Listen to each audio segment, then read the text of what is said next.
Jesus had finished giving these instructions to his 12 disciples, he went out to teach and preach in towns throughout the region. John the Baptist, who was in prison, heard about all the things the Messiah was doing. So he sent his disciples to ask Jesus, "Are you the Messiah we've been expecting, or should we keep looking for someone else?" Jesus told them, "Go back to John and tell him what you have heard and seen. The blind see, the lame walk, those with leprosy are cured, the deaf hear, the dead are raised to life, and the good news is being preached to the poor." And he added, "God blesses those who do not fall away because of me." As John's disciples were leaving, Jesus began talking about him to the crowds.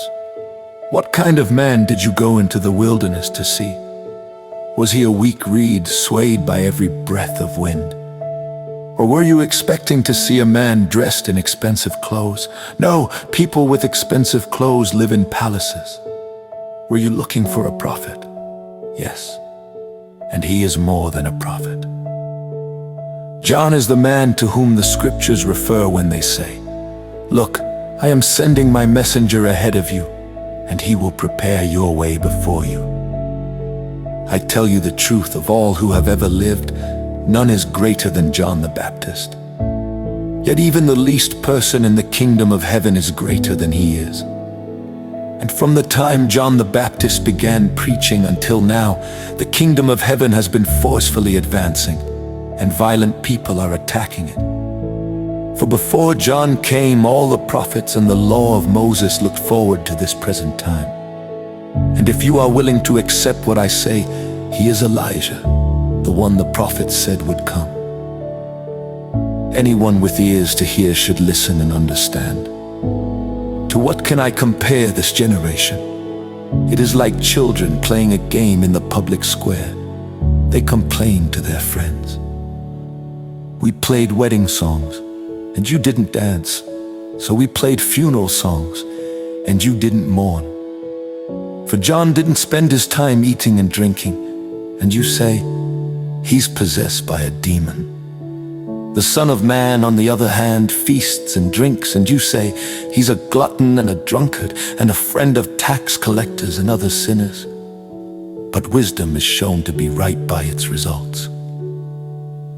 Then Jesus began to denounce the towns where he had done so many of his miracles, because they hadn't repented of their sins and turned to God.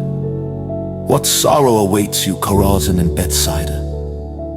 For if the miracles I did in you had been done in wicked Tyre and Sidon, their people would have repented of their sins long ago, clothing themselves in burlap and throwing ashes on their heads to show their remorse.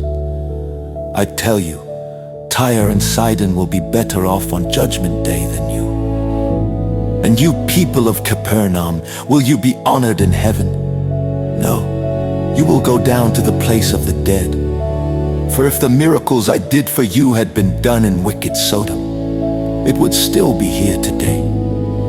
I tell you, even Sodom will be better off on Judgment Day than you."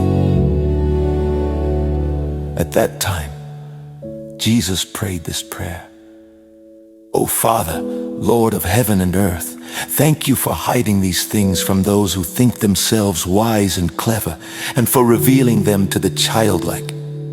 Yes, Father, it pleased you to do it this way. My Father has entrusted everything to me.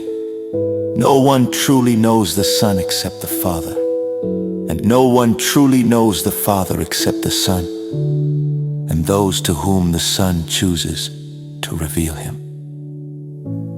Then Jesus said, "Come to me, all of you who are weary and carry heavy burdens, and I will give you rest. Take my yoke upon you.